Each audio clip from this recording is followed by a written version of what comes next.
pretty quiet. The northern coronal hole is extending southward and has set its solar wind our way, due to arrive as we enter the weekend, with the phi angle flip in the solar wind occurring overnight, the solar wind magnetic reversal reigniting a bit of geomagnetic instability.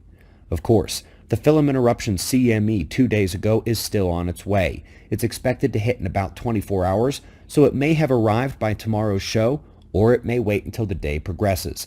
Minor geomagnetic storms are forecast. Best wishes go out to those affected by the tornado outbreak last night.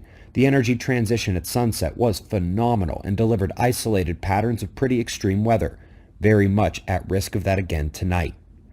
We are off to drroyspencer.com, and first, folks, this guy is between the mainstream climate science and the truth of solar climate forcing. He rails on the mainstream, but he's also made it clear he doesn't like the observers. But I'll give the former NASA chap a pass today because 3 recent articles on his blog are fantastic. Tears a bit into the carbon pollution attribution story, and then tears a bit more than a bit into the global warming paradigm that follows from it. Excellent reads, and also excellent global temperature delivery days before the governments tend to give it, back up a touch this past March after the February global data was exactly average. Big story in mainstream space news is the comet, because those people don't understand what that Neptune story yesterday actually means. 85 miles across is no doubt a huge comet, for sure, but that's about where the story stops. It is good to get a reminder that when you hear something about a planet-sized comet, that's just the dusty coma surrounding it, not the comet nucleus itself. And as for how close this one is coming, well, it would be quite the show in the inner solar system if only it was actually going to make it here. Closest approach is still farther than Saturn. It's coming up from the south, where it will break through the orbital plane of the planets way out there sometime in the 2030s.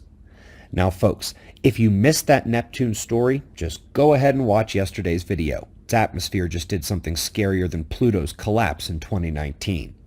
To answer some of your questions, no, its conjunction with Jupiter this week was not a factor. This has been 2003 up to 2018 data with a tack on by Hubble in the last year, not something that happened this week. And as for that other story some of you are hearing about an alien base on Neptune, a supposed alien contactee was told just yesterday that, hey, yes, we are awakening Neptune and things are coming. And while I believe in ETs, what, they turned it on in 2003 and didn't say a word to their human contacts until the day after NASA releases the info? They didn't know about it earlier than that? Wasn't worthwhile information to give their contacts? Forgive me, folks. Aliens are probably real, probably here on Earth, and probably going to make themselves known. But they are not contacting people on social media. Certainly not to update human mainstream science news discussing things that happened in years past.